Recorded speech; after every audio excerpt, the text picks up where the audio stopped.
Hi,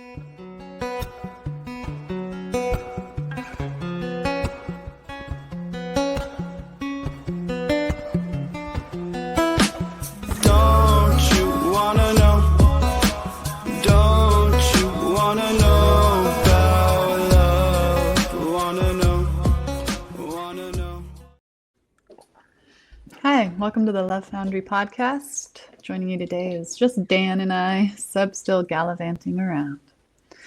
Hi, everybody. Where are we? We're at the 29th. 29th. Holy mackerel. Of December, that is. And we're trying to squeeze a little bit of consciousnness into 2024 because it's going to go completely off the wall in 2025. So we'll see how it enters. And what was I going to say? Oh, this is all Taylor's doing, which she doesn't know, but that's how it comes about, because she's got this love affair going on with, who is it you got this love affair going on with? I mean, aside from your extramarital affairs. The telepathy tapes. Oh, the telepathy tapes, right. I finished listening to the whole season of it. Oh, you have? I did. There's only 10 episodes, but now I'm insisting Dan listen to the 10th one. All right, so tell us briefly, when I say briefly, I mean briefly, about what that is, how they describe themselves. What are they? Well, so just a brief little overview of what it is that it has to do with the autistic non-speaking community. And what they've discovered, lots of people have, for I guess decades actually, reported thinking this kid's reading my thoughts. And only recently, in recent years, they started working with these kids using this method called spelling.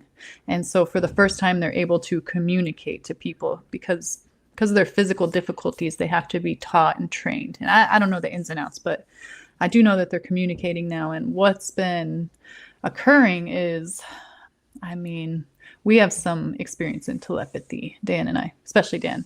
So it's nothing, doesn't seem far out there to us, but it does to the people experiencing it. And it's creating this huge ripple effect. And it's funny because when this lady that started making these tapes, from the time she started until currently, they can already see how just them doing it is creating a huge effect, not just within that community, but on a huge scale. And they can tell by the responses coming in and the attention. And, I heard that this thing surpassed Joe Rogan in listens. So it's in the millions and millions of people turning their attention this way. Yeah, well, we don't know what that means in terms of past him. It could be within an hour, a minute, or a day, or whatever the cycle. Right. Is. But okay, but what's relevant? They're getting. Of course, it's relevant. Joe Rogan's relevant.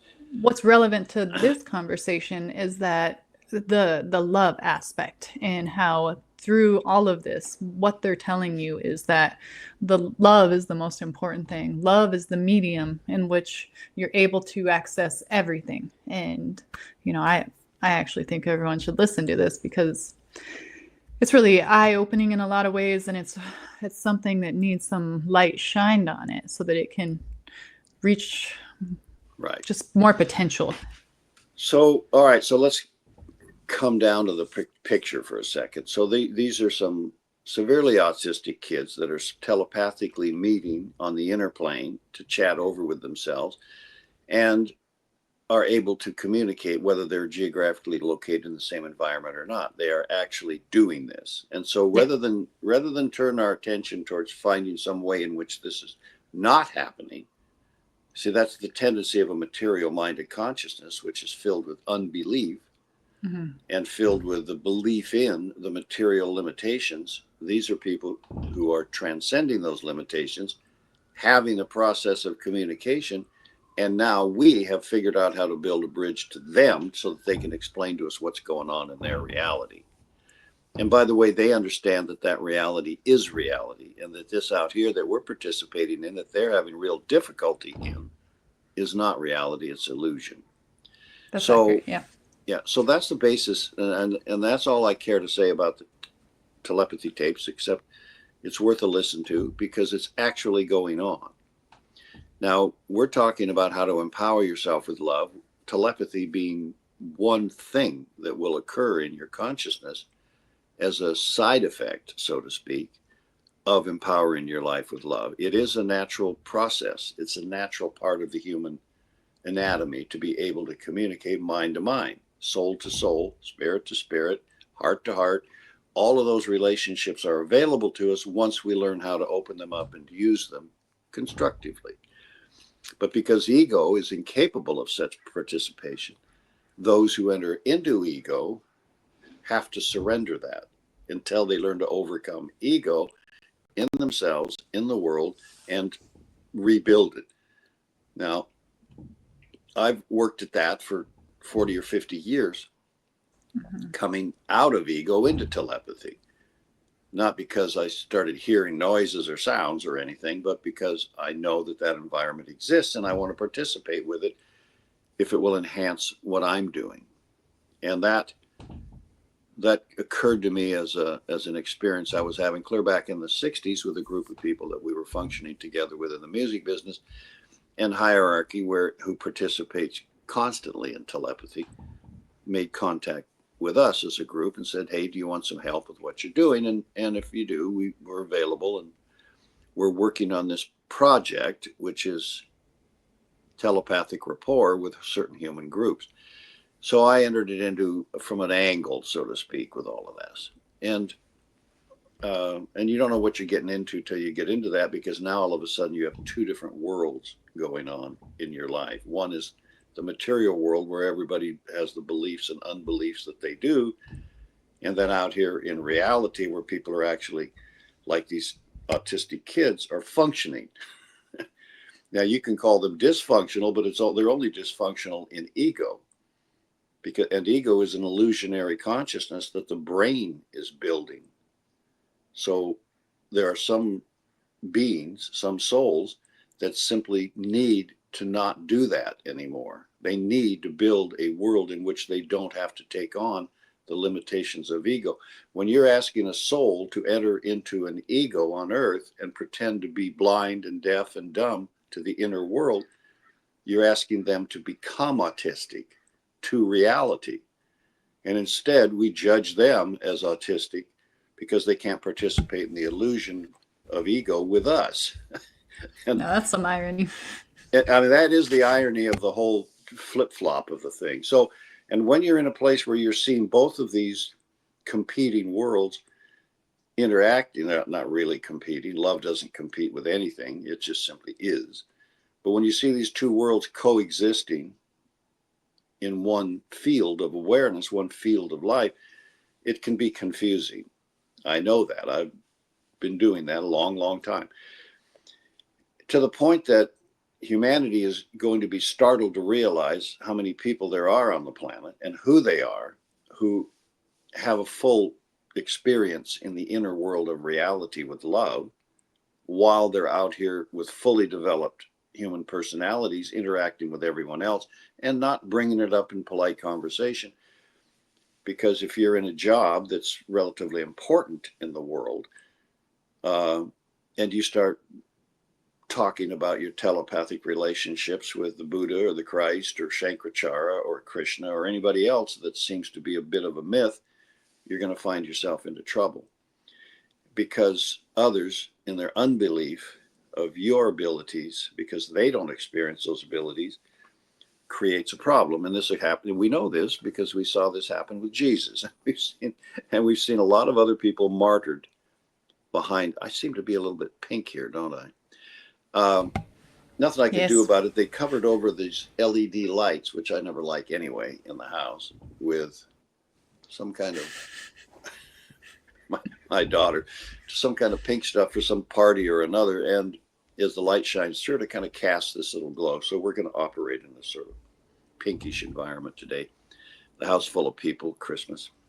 So the whole thing is interesting because it's a way into the conversation that both a material consciousness, because this is a sort of scientific approach, and the esoteric consciousness can be experienced without the dogma of some religious perspective being forced down on it. This is not happening to Catholics. It's not happening to Muslims or Jews or Hindus, it's happening to everybody and anybody, regardless of what they are. And autistic kids, of course, don't have any religion because they're not building anything around that kind of an idea.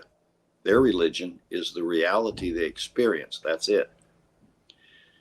So I find it fascinating with you. I find it fascinating, but why it's of interest to us today is because this is the new moon of Capricorn. Just to drag astrology into it and make it even more confusing. But it isn't about Capricorn. We just happen to be there. Capricorn's new moon is tomorrow, and Capricorn is a very powerful energy in the zodiacal cycle. Uh, and so, without going into Capricorn's advents, let's look when you tune into this new moon, and we should do that. You should take a moment to tune into love itself, which is where, what did you say the kids call this place where they meet telepathically? The hill. The hill. So it's not just my thought being sent to you or someone else and them hearing the thought. They have a geographic location. Mm-hmm. Now, this is, as you mentioned earlier, there's common references to this in the spiritual text, like When the Sun Moves Northward, where Mabel Collins is talking about the Hall of Learning, which is going on right now on the inner world, where the spirits of people meet and work at understanding love. And Which this is something right now appears as dusky pink, by the way. What does? Oh, the Hall of Learning. The Hall of Learning is a dusky pink right now, and it changes, and it has these abilities to be this and be that the way you would suppose it would in a world where material boundaries don't constrain it, but spiritual necessity modifies it. There's nothing surprising about it when we experience it or see it. We realize that's the way it should be. Out here in this rigid environment where nothing moves, we think that's the way it should be, which is truth of matter. That's matter's truth, because matter is substance, living substance. Everything I can see behind you, everything you can see behind me, it's all living in one state or another. And it's not fluidic to love exactly. It's not evolved sufficiently to be fluidic to mind and fluidic to love. So it holds its place. And you would think, oh, well, that means that minerals aren't very evolved. Well, you're not meeting the mineral as it exists on the higher planes. You're meeting the mineral as it demonstrates at this level, holding stability and rigidity so that other lives can seek embodiment in it and evolution of their consciousness in a stable environment, because that's what they need. Snails need to be able to crawl over things. And so here we are. The universe has figured out what it needs to evolve itself on all the different levels that it does. And our level of material evolution, where our animal nature is living, is starting to push its consciousness into higher levels where more fluidity exists, angelic fluidity, if you want to think of it that way, or spirit fluidity, which is so dynamic we can't even get near the stuff. But in this particular new moon, we're looking at what I think is the most important lesson that humanity has ever come up to. And it's such a big lesson that what is up, Marty? Marty's the little pup here, and no, you don't need to be over here. Go over there and find a warm place to hang out. I've got a coat on because it's a little bit freezing in this place where I am. Anyway, so what I'm trying to say is that reality, where the kids are meeting up on the hill, is territory that's been fully surrendered to love as a aspect of life, a fluidic, energizing, creative, embodied aspect of life that carries in it the purpose of life, the creative power of life, and modifies the abilities of life to manifest coherently as a group in itself. It already has all of that built into it. And because we're unconscious of it down here in the material experience, it does not mean that we don't own it up there. And these kids, if you have to stop and think about this, these kids that are meeting on the hill have telepathic rapport about what's going on in the material world where they actually live, embodied in their bodies. You see there's two different dimensions happening here. But who they are in that dimension is also embodied in this dimension. So they actually know more about reality than we do. We making joining the human race is thinking, because we're down here embodied in physical forms and we have no awareness of that world and its coexistence with us. And more importantly, the love energy that influences it completely. That same energy is here, passing through our space, but we're not responding to it. So they're going in consciousness to a location where they can interact in that fluidity. And Now, just on a side go note ahead. there, Yeah. they speak of how they know this because it's not any way abstract. They're actually experiencing it through their senses. They don't just meet in this just consciousness kind of place. It's actually also got a physical element of sensation as well. And they describe that as well. Yeah. Well, those are your inner senses. One of the spiritual masters made the remark that if you want to know what it's like on the soul level, because nobody said they're looking at each other the way we look at each other. They're accustomed to seeing each other the way they see them. Now, we don't know what that is. We have no idea how they actually see each other because this is a reflection of that. This is not governing that.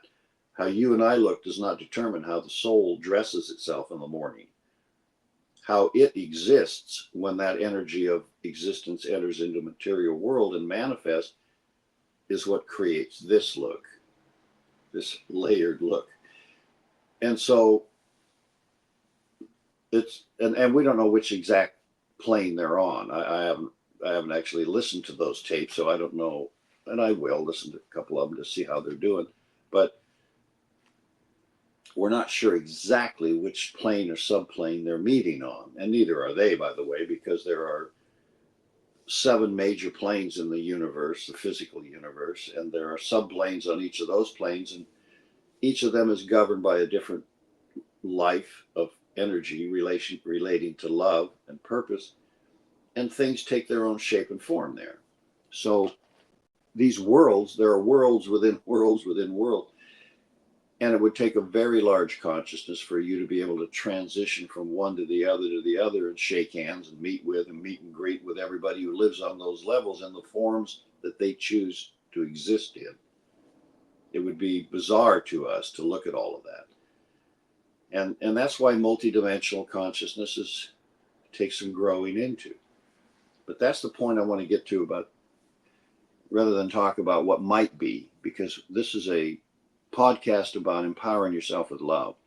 And in order to do that, you're going to have to want to. And if you want to, and if you give some reality to love, room for reality in you, and are willing to set your ego aside along with its prejudices and its desires to affirm itself illogically by asserting that material limitations are the limitations of everything. Just as point of fact, you're talking about them communicating through their senses. Yes, because every outer sense has an inner sense. And when you open your inner sense of touch, you can touch where they are. And it's more solid and more real than what this outer solidity looks like that desk in front of you. If you tap it, seems pretty real. But you don't know what's holding those atoms in that shape. There, they know what's holding things in the shape they're in. It's a desire for them to be in that shape. And that's an indomitable energy. It's an energy that gives solidity to spirit. If spirit wants a form that's in that shape, it's going to be in that shape as long as spirit intends it to be. That's an adamantine substance. Substance shaped and animated by a will that cannot be controverted by whim. So in some senses, the spiritual world is more solid than the physical world because it's held in its form intentionally through eternal conscious power, which is the nature of love when it's applied to that use. But what I'm trying to say now, and I'm looking at it, but it's not hard. It's hard to speak about something where the people that are listening don't have the same thought forms in their mind, which is why the autistic kids struggle, because they can't communicate to the outer world without the outer world running into them like a buzzsaw saying, no, that's not true. That doesn't work. I don't believe that. That's not real. It's like they're too sensitive by being inspirited with love. They're way too sensitive to take that kind of attack. So they shut off to the outer world. But the inner world where they're meeting is in harmony with love. It's in harmony with life itself and all lives. And they know that, they feel that, they sense that, the way your soul senses it and knows it and feels it.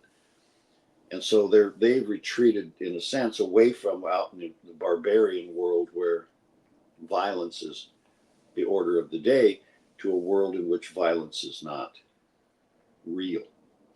And that's the point I'm making. The inner world where love animates everything is real. That's reality.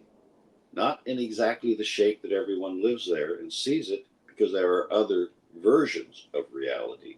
But they're all in harmony with love. They're all in harmony with life. They're in harmony with each other. Out here, where anything is not in harmony, where evil exists, where hate exists, where violence exists and anger, that's not real. It's not a real thing. It only appears real because you feel this tangible effect of it on your body. But that's because you have eliminated the sensation of love. When you take love out of the human equation, it's left without it. Now, you can't take love out of that room behind you, but you can take your consciousness of it out of the room behind you, and therefore you can't see what love is doing in the room. And you assume it's not doing anything because everything stays exactly in its place. The walls don't melt, the doors don't open and close. But that's your perception. So what I'm telling you is that what we're coming up against starting next year, 2025, is the breaking down of this illusion that the outer world, absent the consciousness of love, is real. The ego world that we have built, the one that the autistic kids can't live in comfortably because they can't reject love. They don't want to reject love. They're trying to tell you, you have to bring it in. They're giving you the future. They're saying to you, open up and let love register in your consciousness, and you'll see that it's here, and it's got all these properties. It has transformation, it has transmutation, it has grace, it has unity, it has inescapable properties. Plus, it's infused with the basic purpose of life itself in this entire cosmic incarnation of life as a cosmic physical universe. All of that's manifesting in the universe because love creates it through life telling it to, which is in the Buddhist conversation, that's the sound of the Om. Om, the sound is going forth to the universe where nothing was, nothing. And the vibration of that sound carrying the frequencies of thought, cosmic thought, and cosmic love in it began to assemble out of energy the cosmic physical universe.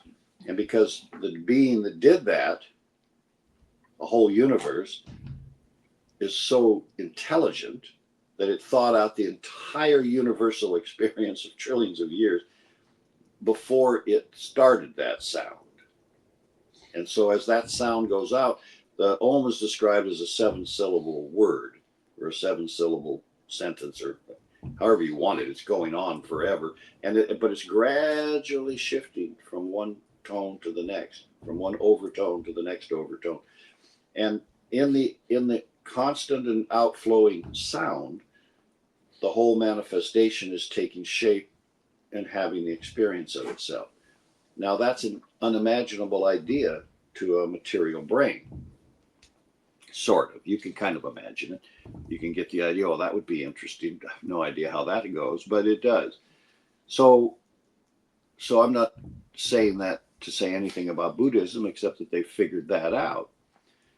And that's good. And that brings us around to the other things that make this a remarkable moment. We're entering into the Aquarian age, whether anybody likes it or not. And we're leaving the Piscean age, whether anybody wants it or not. And this is an astronomical thing. It's astronomy, not astrology. We're actually moving out of the region of space as a solar system, a whole solar system, and all of our little stuff goes with us. We're moving through space and godly speed an hour, and we're coming under the influence of the constellation of Aquarius and leaving the influence, direct influence of the constellation Pisces, although all 12 in the circle of our journey around Alcyon, which is the 25,000 year cycle that we make around another center of another star, we come under these various 12 or about 1200 year cycles through each one.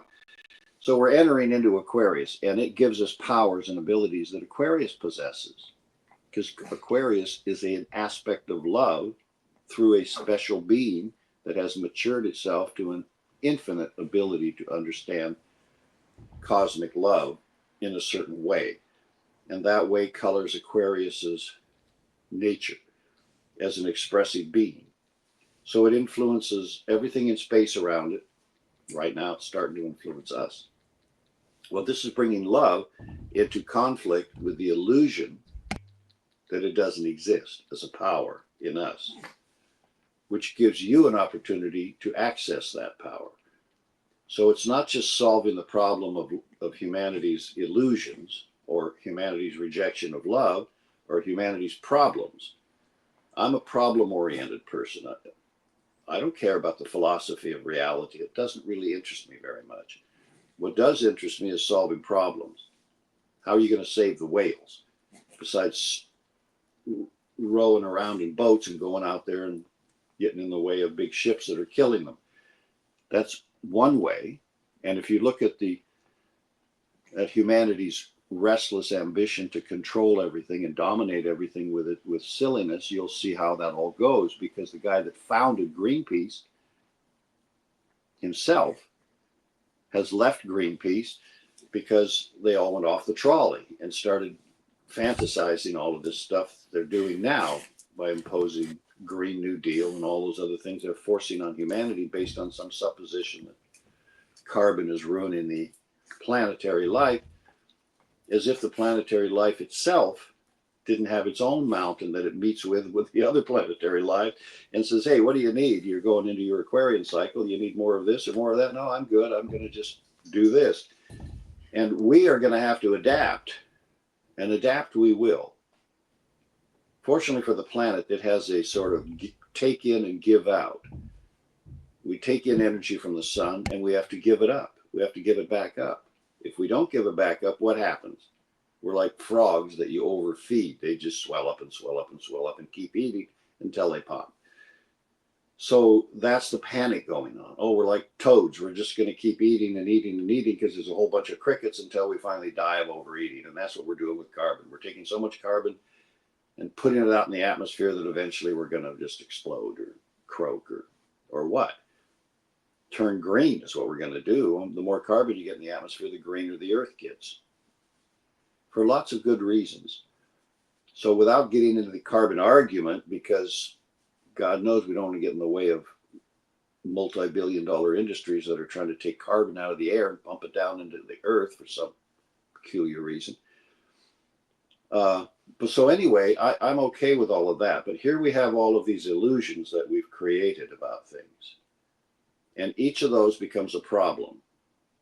We look at the world as the problems. We don't look at it as the world in terms of these kids that are on their golden mountain looking at love, solving all the problems, because there are no problems in love. There's nothing wrong with the universe. Nothing. There's not even anything wrong with you, Taylor, in spite of your self-depreciation on occasion, which thinks you're at the root of all evil or the difficulty of the problems that happen in your life. Yes, we have created all the things that are in our lives, every single thing in our life, including the autistic kids, by the way, we have created and they have created.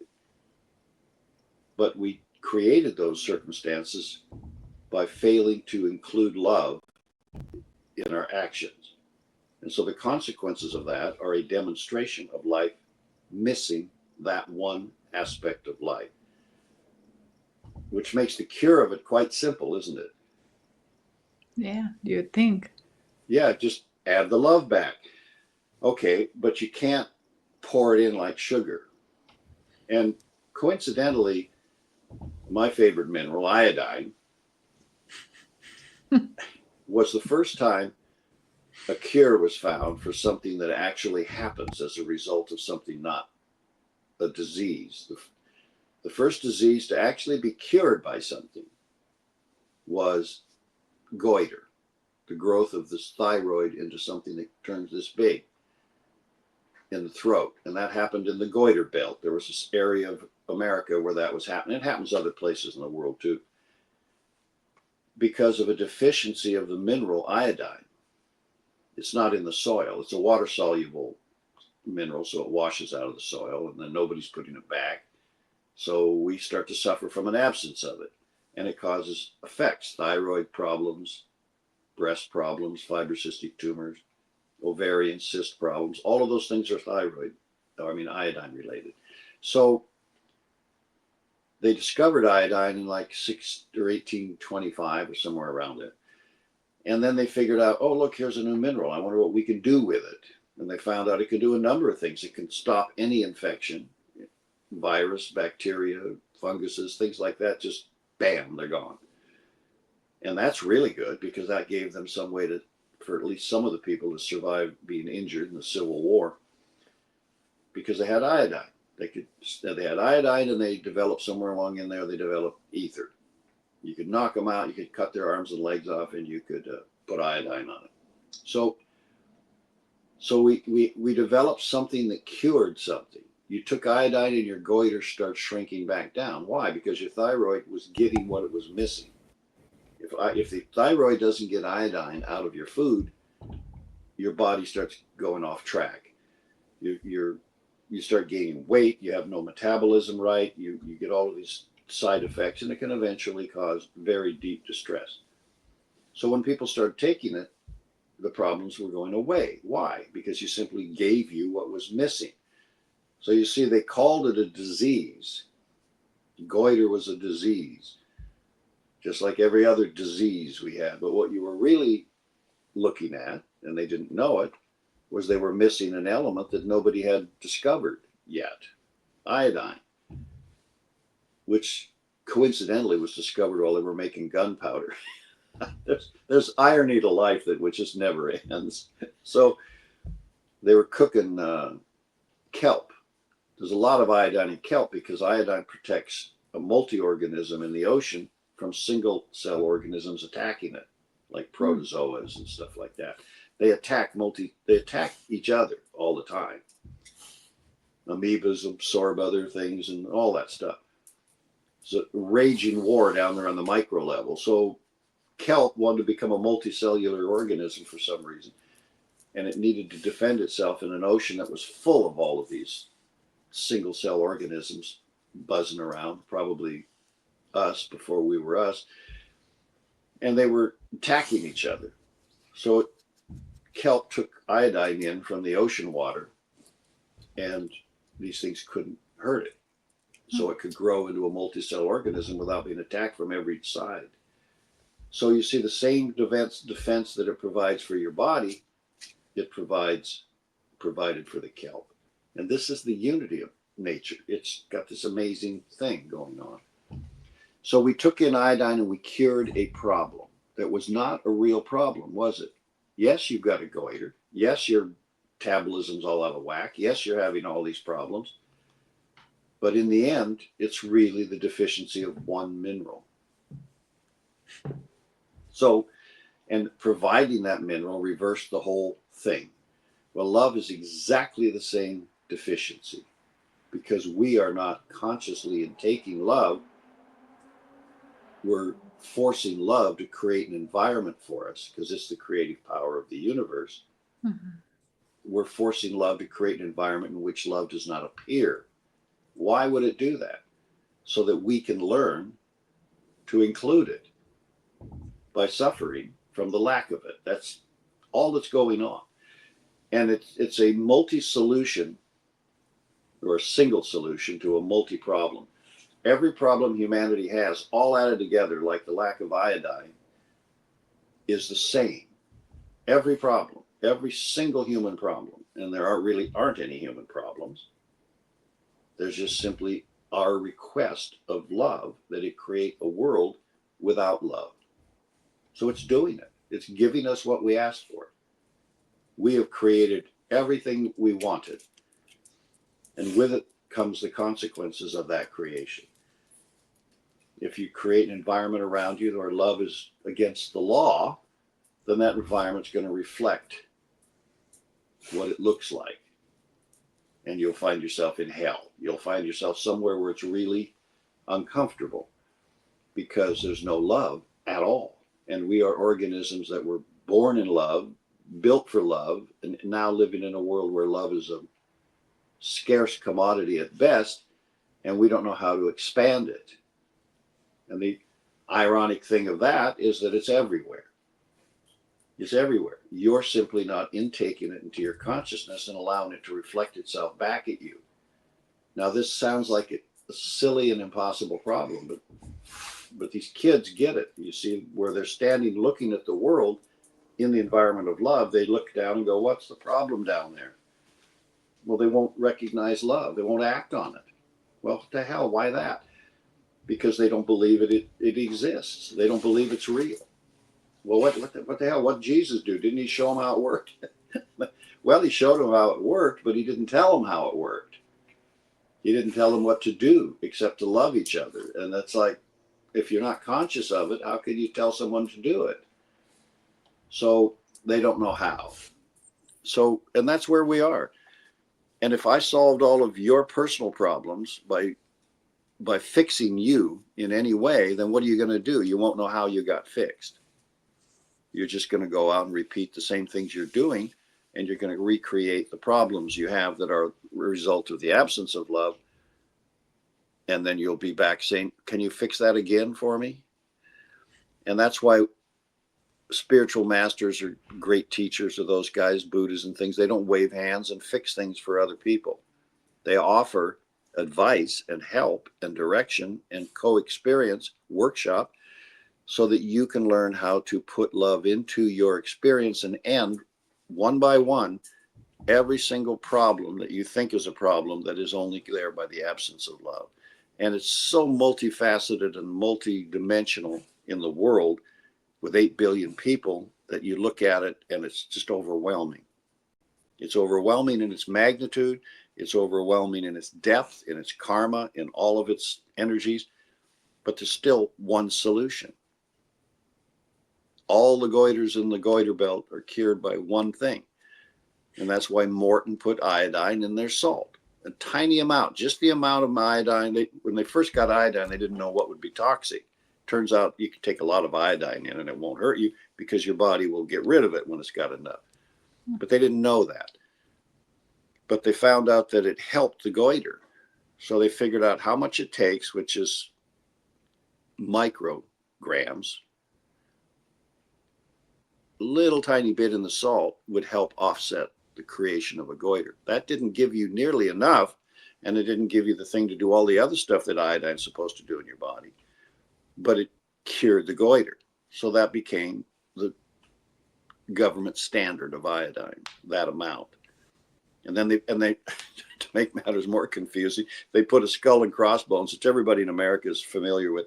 They put a skull and crossbones on the bottle of iodine because they were afraid some kid would get it and drink it.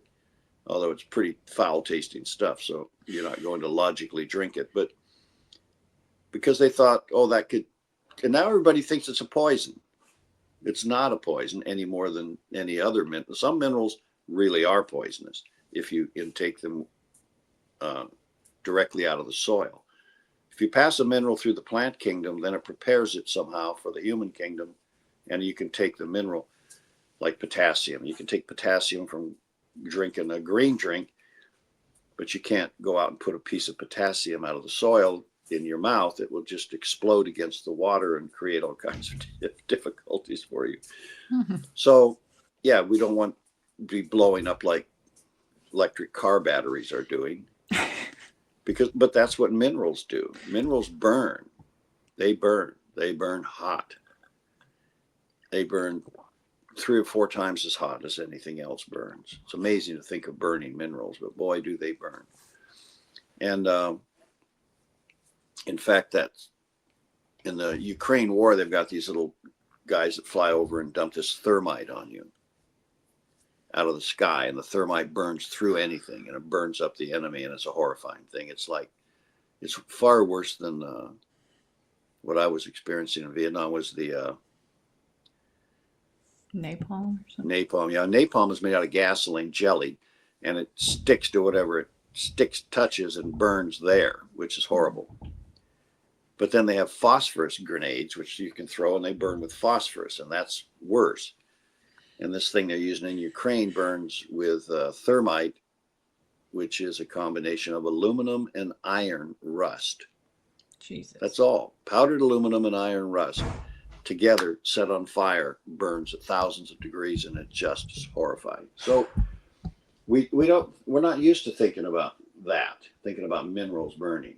Well, you're in Hawaii, so you got Mauna Loa over there cooking up stuff. It's cooking now.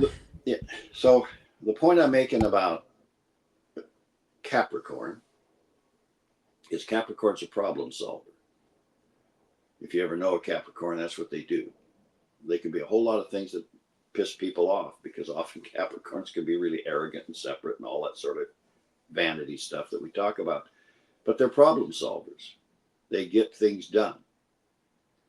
And now what they need to get done is to educate humanity. And the symbol of Capricorn, of course, is the goat climbing to the top of the mountain. And he gets to the place where he can't go any higher. And if you ever see mountain goats, you know they'll do that. They'll get way to the tippy top and stand on with all 4 feet on one little rock. But they get to that place, and the only next place is off the material level. And so Capricorn will give you the insight of how to include love in your problem. Now it's up to you to do it.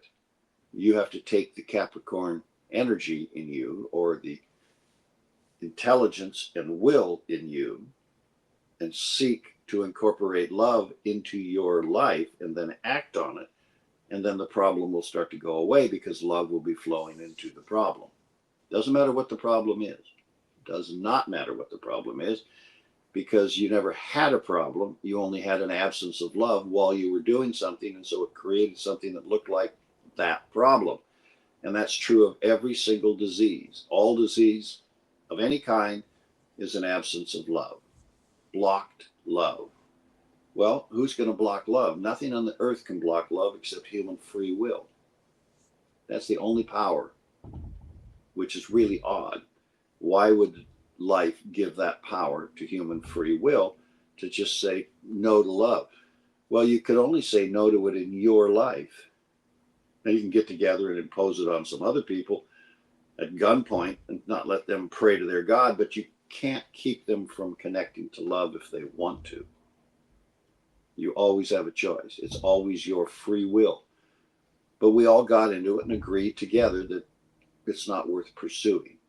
And then we form a church that says love is worth pursuing, that doesn't show you how to do it. They don't teach you how to do it, because they don't know how to do it. It's not because they're rat bags that are just trying to hurt humanity, like, and the Pope is the Antichrist and all of that sort of crap that goes around. These are people. Maybe. Just kidding. If anyone knew what an Antichrist was, then we could apply that maybe, but they I'm don't. only joking.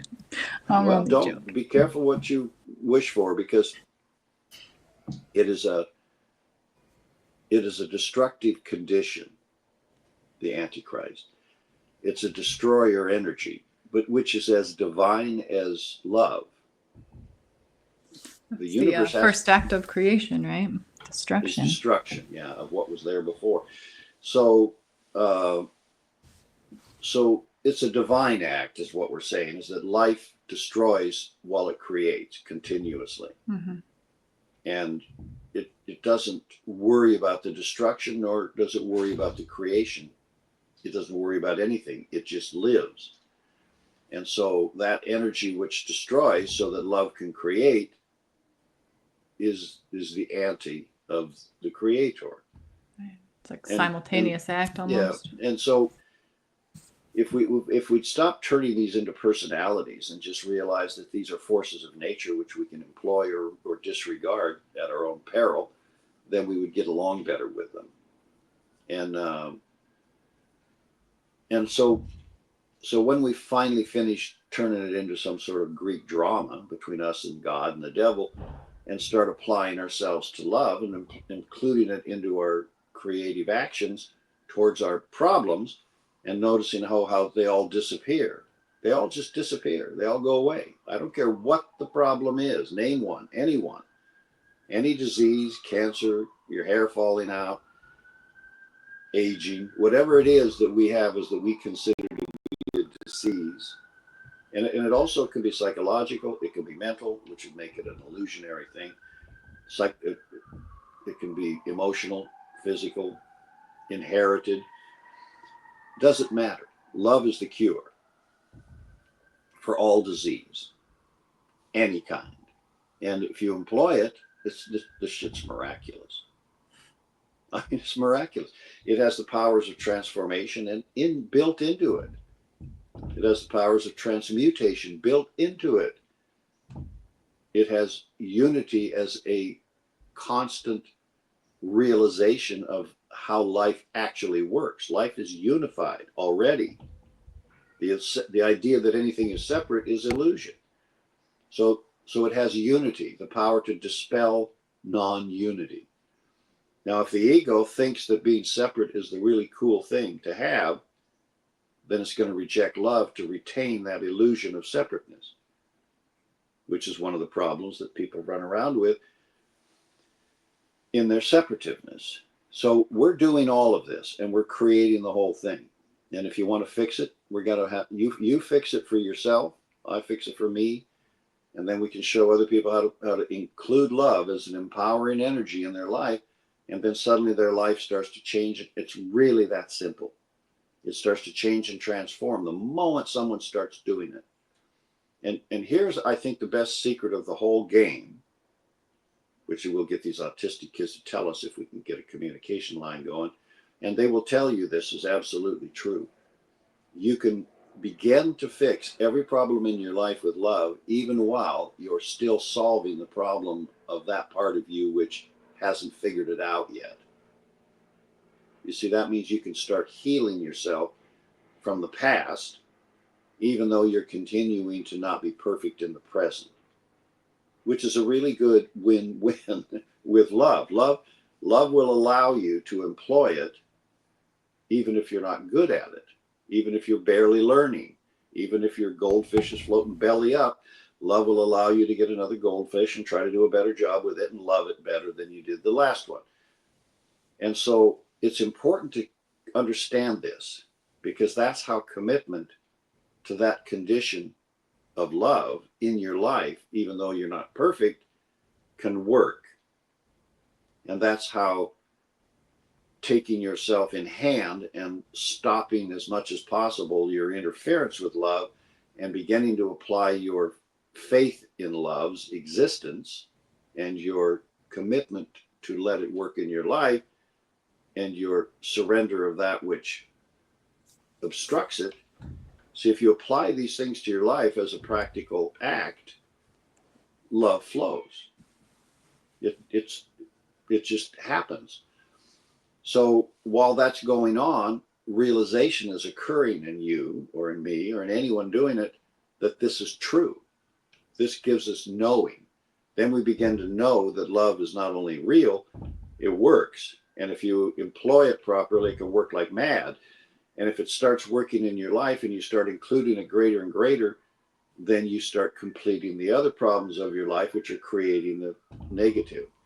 And you begin to see, oh, if I stop doing this and start doing this, everything's going to start to increase. And this comes, look, how are you going to save the whales? It's obvious in one respect. Stop killing them at a rate faster than they can reproduce, because any fish in the ocean, when you bring it down below its sustaining level, will collapse. We know that. But yet we still go out with 10,000 fishing boats every morning, every country, every morning, and the Chinese maybe 10 times that, 100 times that. And we just indiscriminately just fish out of the ocean without replacing what we're killing. So we don't have to stop fishing. And the vegetarians will tell you eventually we got to stop eating the fish, which they're probably right. But not today, because today we have 50 million people to feed. And this is how we've been feeding them. And we don't have enough Toro chips or whatever they're going to be eating in the future to make them happy. So, but we can stop decimating the fish. We can start putting some fish back. And they could do that. They don't have to. The Japanese lament, oh my God, we're losing the bluefin tuna, the greatest tuna in the world. They'll buy. If you catch a bluefin tuna alive, the Japanese will bid on it, dead or alive. But presuming you caught a big giant mammoth bluefin tuna, they'll buy that thing for $1 million if it's big enough, and then kill it and eat it. Not all the Japanese, by the way, but the appetite for just taking and using in that one culture has nearly extincted the bluefin tuna, along with the help of the Norwegians and the Chinese and all the rest of us. And I'm from Alaska. We do a lot of fishing up there. But there's so few people that they didn't notice it was diminishing the stock. But it is. It all is. So how do you do this? Well, you take that bluefin tuna and you get it to produce 500,000 eggs, and you incubate the egg and you turn all those tuna loose in the ocean. And pretty soon you got a whole lot of baby bluefin tuna growing up. And you stop doing it that way. You stop killing them indiscriminately. And pretty soon they start coexisting with us, even though we're still eating them. And then eventually we can lose our appetite for bluefin tuna. And the sushi bars will start selling California rolls or something, I don't know, with avocado in them instead of tuna. And life will shift. So you see, I'm pointing out the fact that you can employ love without giving up everything that is not love in your life, because you can't give everything that is not love up in your life. No one can. There's just too much. We're doing too many things that violate love to stop all of it at once, because we're rejecting love on almost every level. So, boy, it got really red in my room. Well, I think it's really important what you said kind of in the beginning about giving space to it, letting it have a space to even exist. Because as soon as you allow that little bit of openness and a little bit of belief, it starts to grow. Like you're saying, it's like as soon as you employ it at all, it starts to build itself in ways you can't really ever imagine. But the evidence is there if you're open to looking, because if you're not willing to open that up in you, if you're not willing to give it space, there's no way for it to begin. You just keep blocking it at every turn. But if even just a little bit, and that little bit of belief, it sparks and it grows, and it's what happens to the belief as it grows? Is it turns to knowing, because you start to experience that, and then exactly, and it's like this domino effect. It's getting that snowball rolling. The more knowing, the less belief. You could form a new belief about UFOs or goblins on Mars or something if you want to, but as knowing increases about love, the beliefs about it disappear. And knowing becomes a foundation upon which you can create more and more and more until you become a river of love coming through. A river of love can come through one human being, as we've seen with the Buddha or the Christ or one of these beings. They have opened their heart up so wide to the river of love, and they're knowing so completely to the truth of how it works, and their inner senses so completely that they're telepathic with all the beings that are in love, that oceans of it can come through and impact the whole world. Right. It was that ocean of love, due to the crucifixion of Jesus, that has been growing for 2,000 years in the heart of the human race. Not to create a worldwide dominant religion. That religion will be gone as love matures and we no longer need it. and it'll be replaced by a practical science, probably, because the science of love is how you apply it scientifically. It's also referred to as the science of applied energy, because love is an Mhm. energy. It's not a force. These are discriminations that people don't need to make, but I make them so that they can see the difference. A force is an energy qualified by a motive or a purpose. Mhm. So, you know, Johnny says the wrong thing and you smack him in the eye. You have taken your emotional force and you formulated it into a punch. Right. And that's what a force does. But energies are unqualified force. Love is not a qualification you put on energy. It is energy itself. Mhm. It's an aspect of life. It comes directly out of the fountainhead of existence as love. Now, whoever created it up there on some level where it's formulated as a cosmic purpose or a cosmic expression, I have no idea. We have no idea. Maybe someday, being eternal, we will get there. But for now, we take it as it comes and we apply it to our life, and everything changes. Everything. So, how are you going to do that? And let's look at it, because if you can't see a way through, one you look at this new moon of Capricorn. I'm saying this because in the energy for the next couple of days will be really hot to show you this particular revelation. This is a revelation moment of the history of humanity. This is where the Piscean revelation ends, although we didn't really give it to ourselves, but we kind of fought with it for the couple thousand years. And the Aquarian revelation begins. And so what we're doing is we're revealing to ourselves a truth that is already here. We're not making anything up, and it's not going to be a new piece of news to the universe. It's going to be news the universe has been telling since the beginning of time. So what you're going to see is how you can take everything that happened in the past and synthesize it together with your intelligence and your will, because that's how we created the past. We created the past without applying love. And you can think you were applying love all the time, but you weren't. You were doing the best you could to make things work in your life without a conscious empowerment of love. And humans are amazing at doing that. We can survive in the most difficult of situations. We can do all kinds of things to get through our daily grind without the power of love making it flourish. And it's amazing how we do that, how we can do that. So we've done that. But if we want all the problems that have been created on earth to go away, then we're going to have to employ love. And to do that, you have to take all the lessons that we've been learning with each other. And you need to stop the prejudices that we have so that we can synthesize them.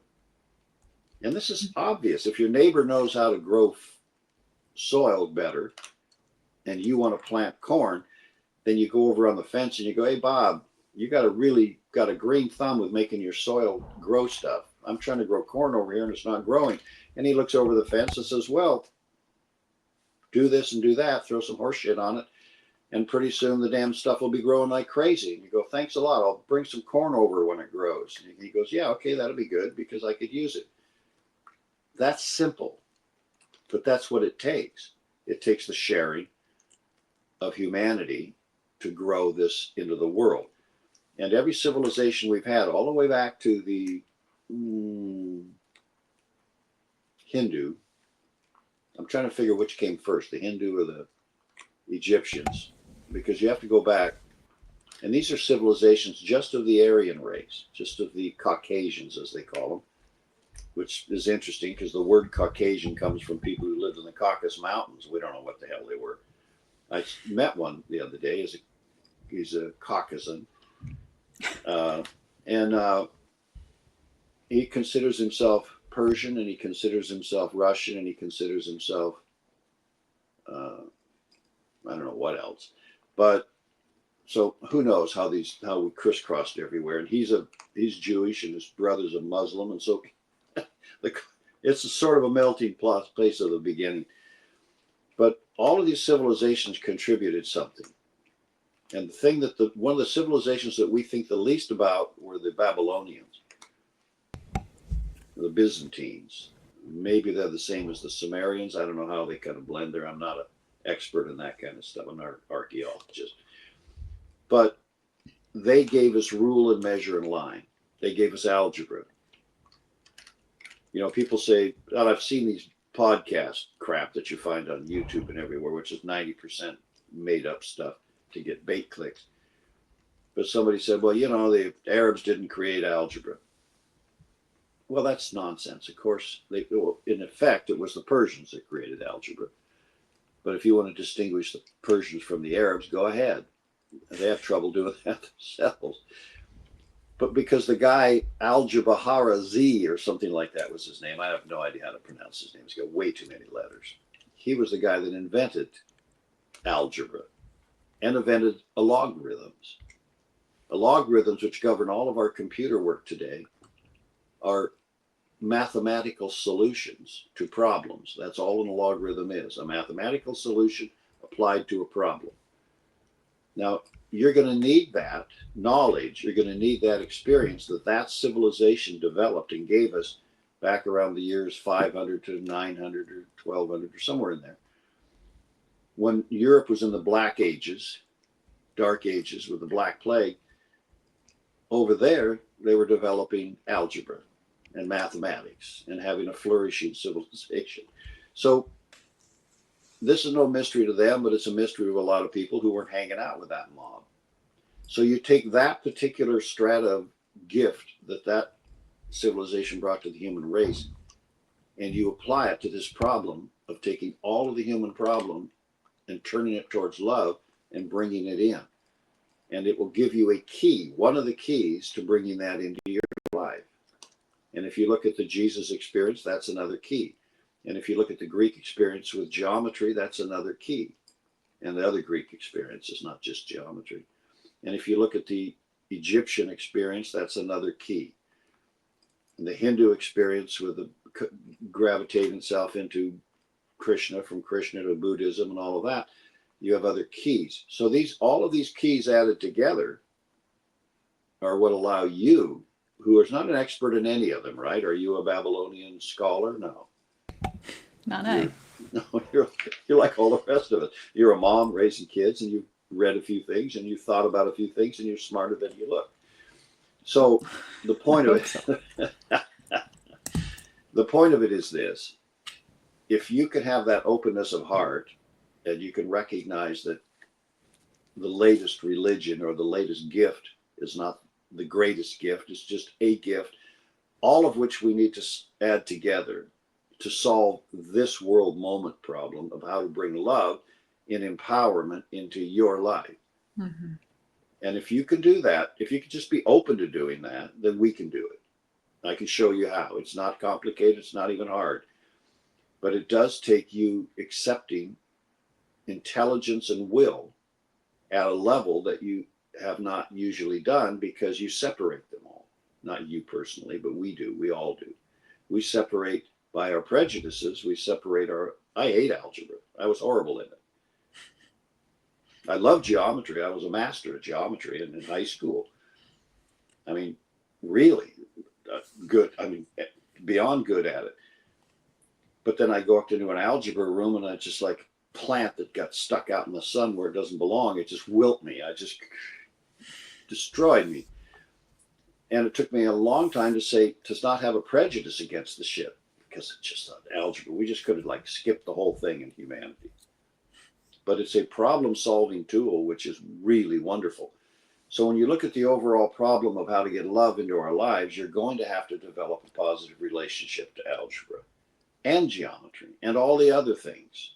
And if you can do that and open your heart to that and turn yourself towards the realization that there's something out there completely invisible, completely unknown to you, completely hidden, except to these autistic kids who stand on their hill and telepathically communicate in it.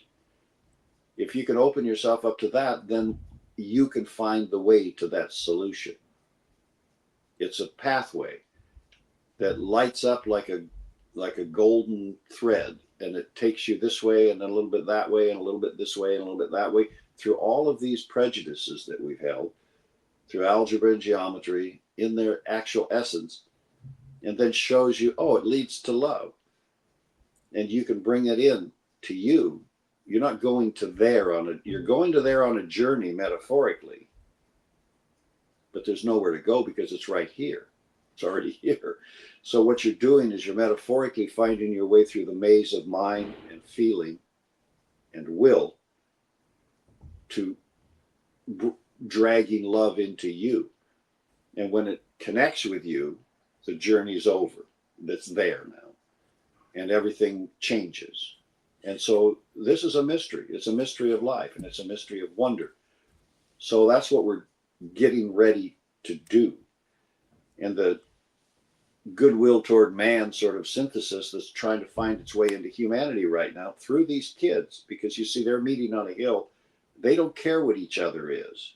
They don't care what that other person is, whether he's Egyptian or whether he's Jewish or whether he's this or that or the other. Makes no difference, because where they meet, they're in harmony. They're in harmony with life. They're in harmony with love.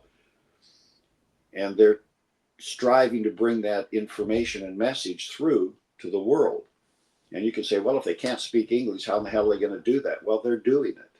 Do not think they're not doing it, because they have resources in love that we don't possess out here.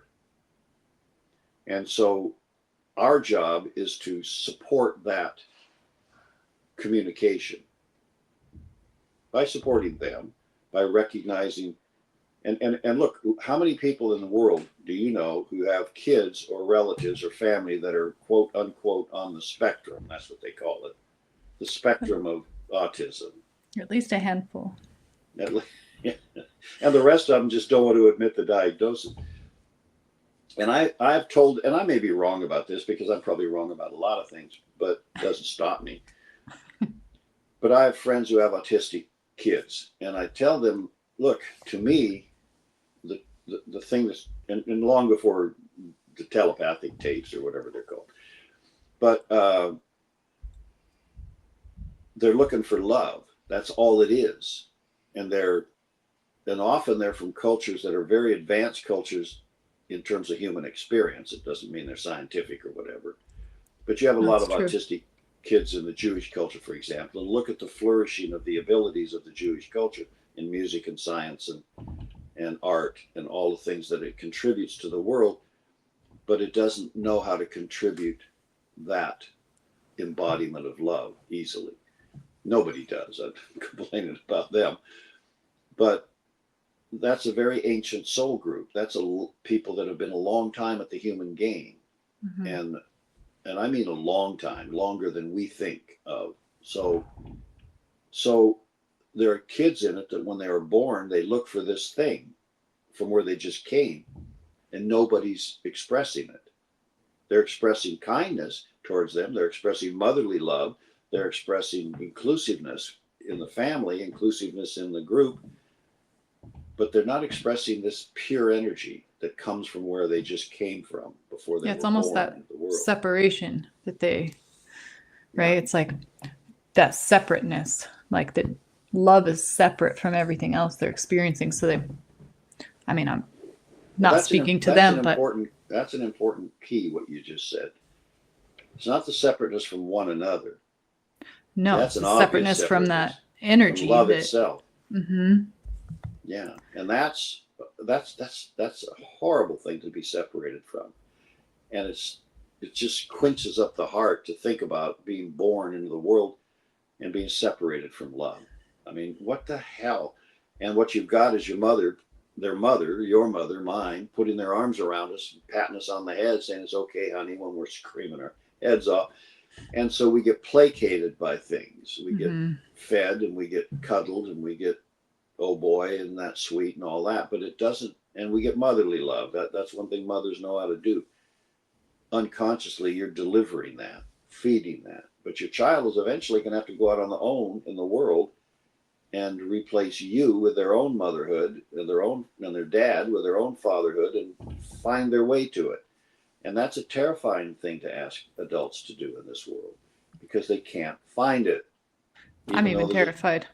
Yeah, well, yeah, we all are. I'm terrified because I'm so inept at it.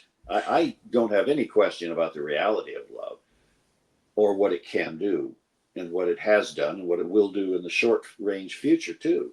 What I am just is inept at it. I'm I with you there, Dan. Yeah, well, and if I wasn't inept at it when I was a kid growing up, which life certainly demonstrated my ineptitude, by the time the war got through with me, I was not only inept at it, I was inept at being a human being. So it's hard to manifest love through yourself when you're up against your own devils and resistances and inner arguments. But that doesn't matter. That's just the challenge. That's just what's up. We're None of it gonna. even matters. I mean, when you get right down to it, because you can just spend a whole lifetime lost in all that, or you can just decide, and let all that fall away. Well, it's just that yes, you're gonna spend it a lifetime uh, fighting with it. You're going to, and you're gonna die fighting with it. But you know what I mean? That doesn't have to rule your life. That doesn't have to No, be. that's the point.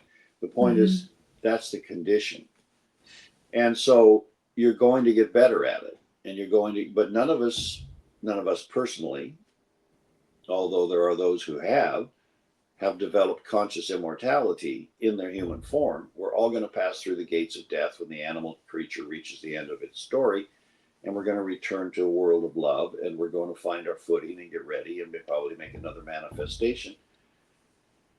And so that's not going to be a fun ride necessarily. Some people, they just float on through. And some people fight it kicking and screaming. But the point is that doesn't end anything, and it doesn't change the problems of humanity to overcome. We will overcome even death itself, because death is a great angel that serves the purpose of love and us. If it weren't for the angel of death, your life would be quite difficult, more difficult than it actually is, because death would be an impossibility. And if death were an impossibility, the level of suffering we can sink into would be truly horrifying. So it's a temporary relief at best, and a great informing angel of circumstances as they actually are in the world of reality, and a being that serves the purpose of love. So we shouldn't fear it. We should just realize it's there for our own steps of growth and purpose. But you can tell me what you want to say about all of this idea. But what I'm looking at is how you take the overwhelming individual and group problem of humanity and see that there's a way through each individual problem and all of the problems collectively to the connection to love, which by its incoming power will resolve them all completely, absolutely gone, till you won't know which foot you stubbed your toe on. It'll be gone because love does that. Because it's all illusion, it already knows what the answer is. It was by you ignoring love that you created everything that looks like a problem in our lives. So by acknowledging it and letting it in, it already knows what the solution is. It's just waiting for you to accept it. And when you do and are willing to let go of that which separates you from it, Mm-hmm. then it flows in. And this takes intelligence, it takes will, it takes commitment, it takes those things that we put together or are putting together in our program of the Love Foundry, so that people can do this. Get it down to something that works, that's a blueprint that applies to everyone and everything everywhere. Doesn't matter what the problem is. We're like algebra. The solution to incorporating an invisible, eternal quality of life called love into your life is a formula. That's the Aquarian Age miracle. That's the one that this civilization that we're building now. See, this one's collapsing around us. Everybody, oh my God, it's collapsing. Yes, the bank's collapsing, China's collapsing, Russia's collapsing, totalitarianism is collapsing, and that's a good thing. We're going to have famine, we're going to have this, we're going to have that. Yeah, but we're going to have love. You see, that's the missing element, isn't it? And these autistic kids are working on it, and others like us are working on it. And what you're going to get is a solution that looks like algebra, that looks like geometry, that looks like any other solution that we've cooked up to bring a relief to something that we see as a difficulty. Once we see this as a difficulty of our own creation, that the solution to it is right there, and all we need is this system to bring it in and stop having all of these reactions to it, then we just apply the math, just apply the science. Just accept it. Just Well, accept it, you know? acceptance, you can say, I accept, all right, you're right. I mean, I'm not arguing with acceptance. It's a little bit obvious. But accepting love is like, okay, I accept love. Now, why didn't it just reveal itself here? What the hell happened? Where is it? God damn it, I've been waiting for 10 minutes. Well, I mean, if you put yourself in that place of acceptance, then it opens up the space for it to enter. It's certainly one of the elements that you need. Acceptance is certainly something. See, what I do when I'm working on the Love Foundry's program for empowering yourself with love, I just list all the things that I think it takes. And acceptance is surrender and acceptance and humility.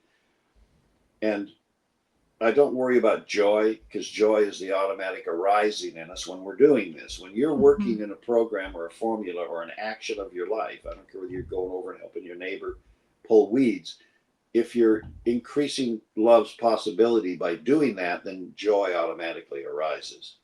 See, that's the win.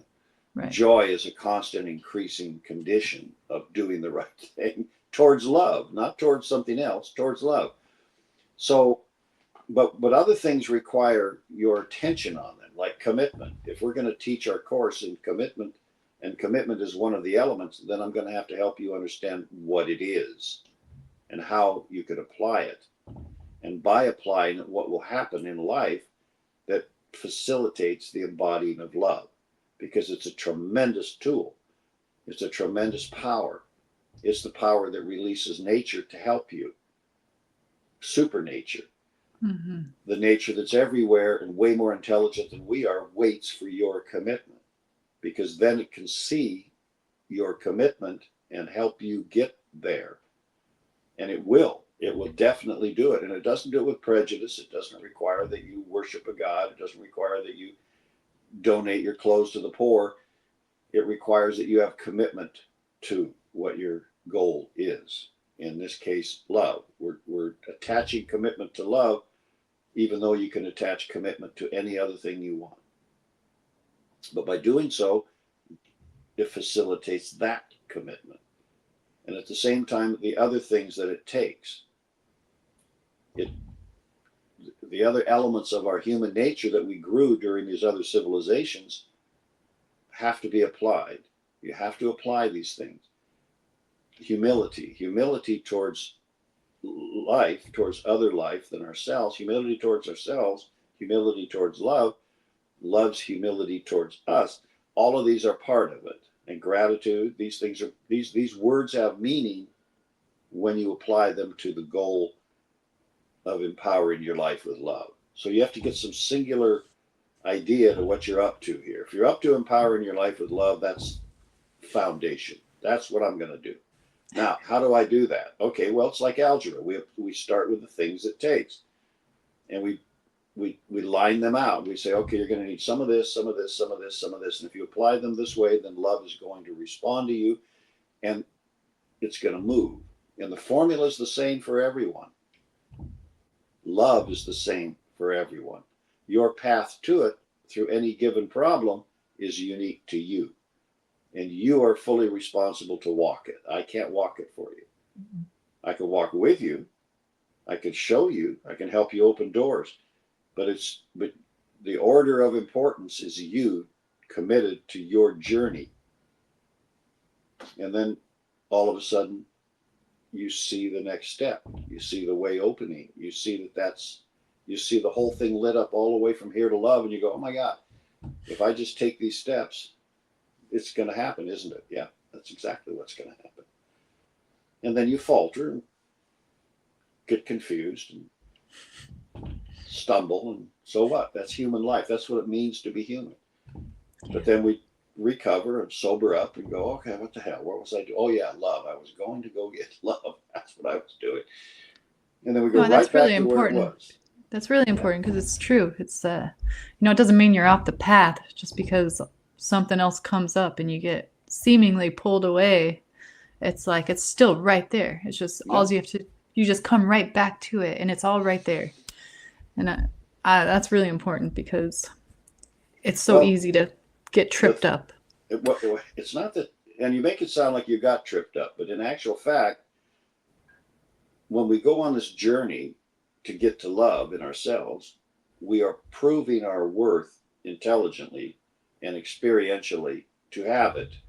So when we're walking along, we're doing just great. We take this step, that step, that step, and all of a sudden we find ourselves over here milking somebody else's cow. Then we go, what the hell happened? And you go, well, that was a piece of information you were missing. So you got pulled off of the course of love and into a course of having to learn a lesson about either milking cows, stealing milk, or something. There was something over there that you needed from the experience, or you would not have gotten sidetracked from your primary goal. Your primary goal was to go get love because you need the stuff for your life. And yet here I am partying with my enemy. Well, maybe you needed to party with the enemy for a while so that he could join you on your journey, and then the two of you together could go get this love, because that's what nature requires. That's what love requires. So we can't assume that these things that seem to slow us down or cause us inconvenience or get us angry and throw us off our path are bad or wrong. Mm-hmm. We're That's just an interpretation. It's what Jack calls the second bad. Mm-hmm. When something happens that you think is wrong, don't do the second bad. That it's bad to think it's wrong. The second bad is to act on that thinking that it's wrong. Then you chastise yourself, then you judge yourself, then you judge someone else. If it hadn't been for you, we wouldn't have stole that cow. And now we got to do time because we stole the cow, so they're going to put us in prison for 6 months. But in 6 months, you meet somebody in prison who gives you a key to the next step of your journey, and you never could see that coming. Never could have seen it coming. And so we take it all as a win, and we take it all as a necessary application to our life. Now, why do we do that? Because we said we want to make the journey to love. And this is where an aspect of faith has to come into your life and be proven to you. If you said, and you have to know yourself, man, know thyself is not a simple, stupid statement. By saying to yourself, I'm going to go get love. I don't care what it takes. 1 lifetime, 10 lifetimes. I'm going there.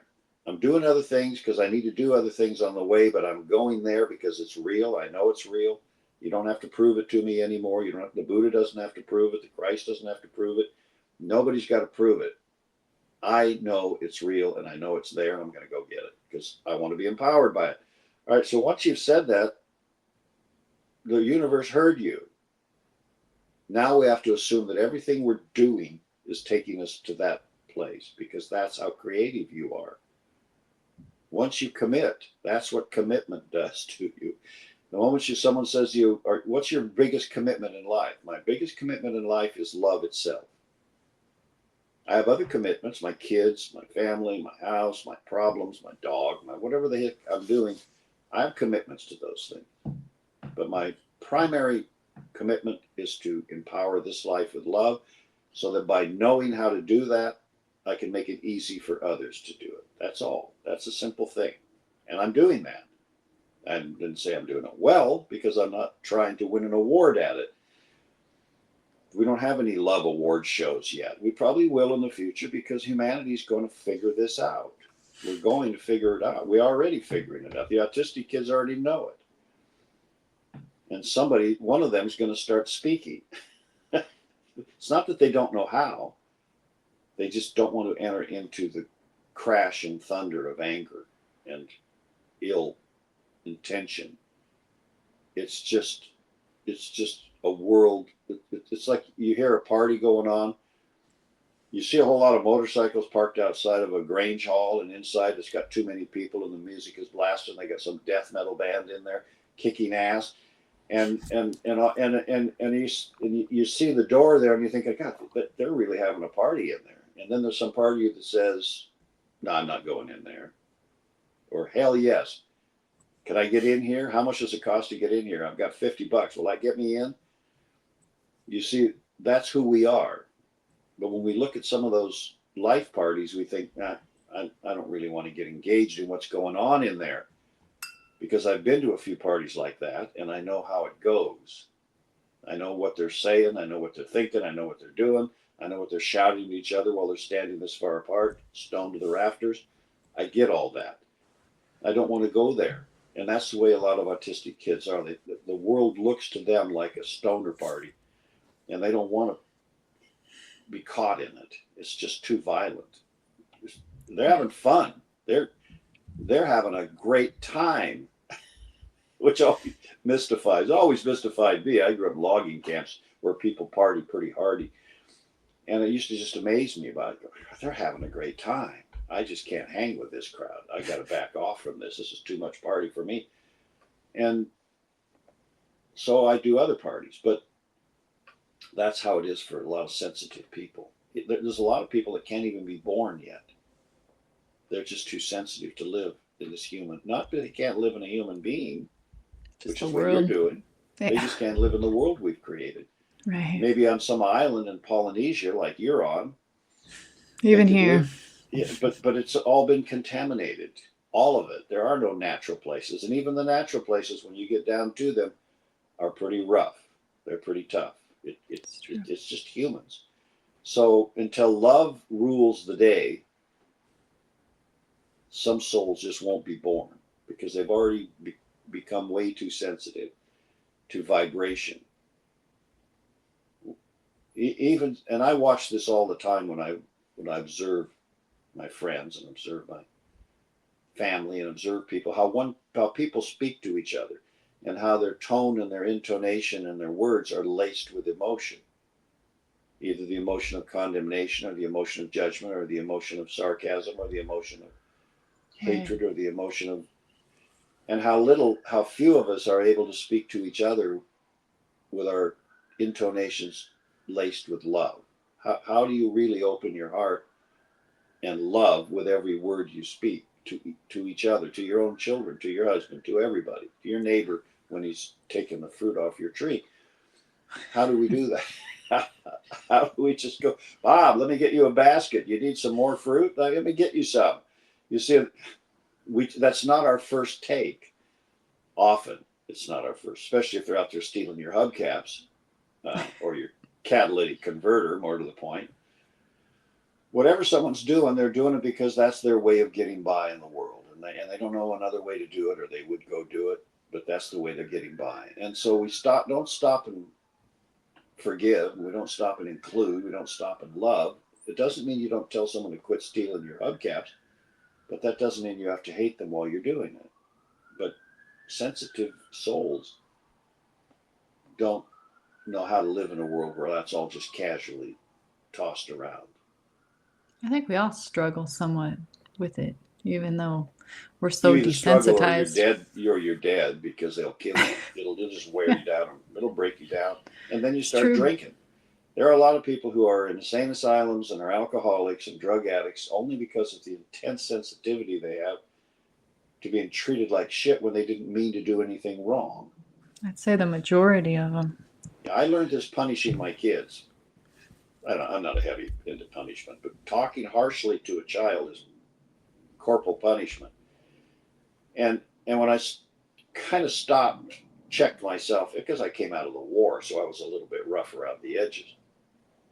But when I stopped to check myself, I realized that it's okay to ask. So I would start asking Ethan, my son, or my daughter, Elizabeth. I would ask them, "Why did you do that? What were you thinking when you did that?" And it revealed everything to my life because I suddenly found out they were doing things for entirely different reasons than I suspected even. And then I found that was true of my wife too.